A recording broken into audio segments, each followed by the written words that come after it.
বিদেশের সব ধরনের সহায়তা কার্যক্রম স্থগিত করেছে যুক্তরাষ্ট্র।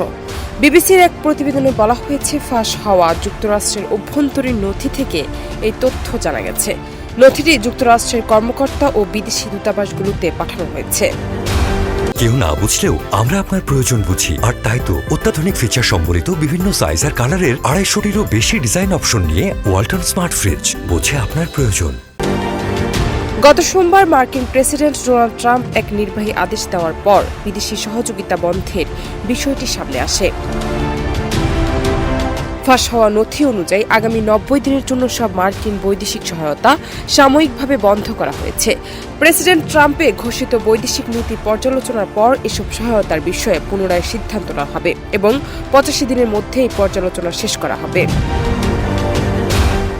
দেশটির সরকারি তথ্য অনুযায়ী 2023 সালে যুক্তরাষ্ট্র আন্তর্জাতিক সাহায্যের জন্য 68 বিলিয়ন মার্কিন ডলার খরচ করেছে, যা বিশ্বে সর্বোচ্চ। নতুন এই সিদ্ধান্তের ফলে উন্নয়ন সহায়তা থেকে শুরু করে সামরিক সাহায্য পর্যন্ত সবকিছুতেই প্রভাব পড়বে বলে ধারণা করা হচ্ছে।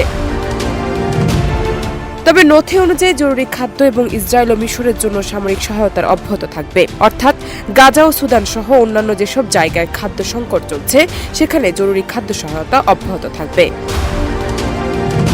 সংবাদ সংস্থা এএফপি জানিয়েছে, এই অর্থায়ন বন্ধের প্রভাব পড়তে পারে ইউক্রেনেও। সদ্য সাবেক প্রেসিডেন্ট জো বাইডেনের প্রশাসন দেশটিতে কয়েক বিলিয়ন ডলারের অস্ত্র সহযোগিতা দিয়েছে। জান্নাত টিপু, দেশ রূপান্তর।